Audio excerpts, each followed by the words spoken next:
यह कहानी है पूनम और मोहित की, जो एक छोटे से गांव में रहते थे। पूनम और मोहित की शादी को कुछ ही साल हुए थे और वे दोनों एक दूसरे से बहुत प्यार करते थे।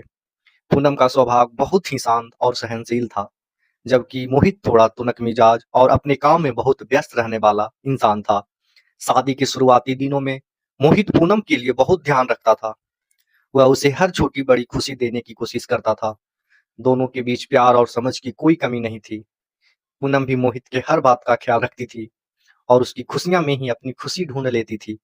जैसे जैसे समय बीतता गया, मोहित का ऑफिस का काम बढ़ता गया। वह दिन रात ऑफिस के काम में व्यस्त रहने लगा और घर पर कम समय बिताने लगा। पूनम ने कई बार कोशिश की कि वह मोहित से बात करे और उसे समझाए कि उनकी शादीशुदा जिंदगी को भी समय देना जरूरी है, लेकिन हर बार मोहित उसे नजरअंदाज कर देता था। मोहित की उदासीनता से पूनम का दिल टूटने लगा, लेकिन वह चुप रही।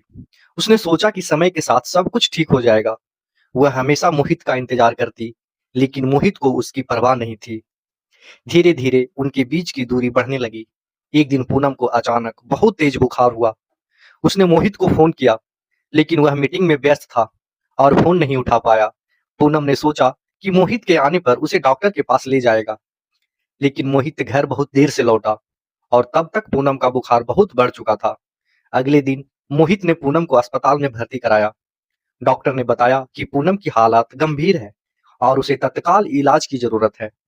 मोहित को अब अपनी गलती का एहसास होने लगा। उसने सोचा कि वह पूनम का ध्यान नहीं रख पाया और यही उसकी हालात का कारण है। पूनम की हालात बिगड़ती जा रही थी।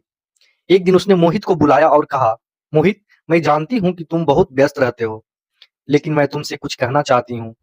मोहित ने उसे दिलासा दिया और कहा, पूनम, तुम चिंता मत करो। मैं अब से तुम्हारे साथ ज्यादा समय बिताऊंगा। हम फिर से वही खुशहाल जीवन बिताएंगे। पूनम ने एक धीमी मुस्कान के साथ कहा, मैं चाहती हूँ कि तुम खुश रहो, लेकिन मुझे लगता है कि अब मेरे पास ज्यादा समय नहीं है। उसने अपने तकिए के नीचे से एक छोटा सा खत निकाला और मोहित को थमा दिया। जब मैं चली जाऊं तब इसे पढ़ना, उसने कहा, और उसकी आंखें बंद हो गई। पूनम की हालत लगातार बिगड़ती गई और एक दिन वह मोहित को हमेशा के लिए छोड़कर चली गई। मोहित के दिल में गहरा दुख था। उसे अपनी गलतियों का एहसास हो गया था, लेकिन अब बहुत देर हो चुकी थी। पूनम के जाने के बाद मोहित ने वह खत खोला जो उसने उसे दिया था।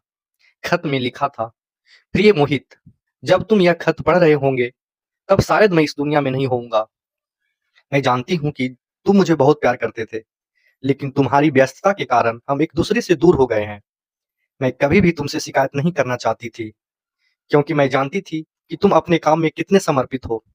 लेकिन अब जब मैं जा रही हूँ, मैं चाहती हूँ कि तुम खुद को माफ कर दो।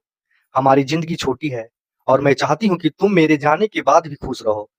मैं हमेशा तुम्हारे साथ रहूंगी, तुम्हारे दिल में, तुम्हारी पूनम। पूनम के इस खत ने मोहित को तोड़ कर रख दिया।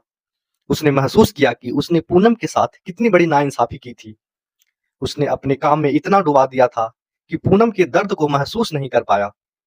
अब वह रोज पूनम की यादों के साथ जीता था, लेकिन उसे पछतावे के साथ, जो उसकी जिंदगी को हमेशा के लिए बदल चुका था।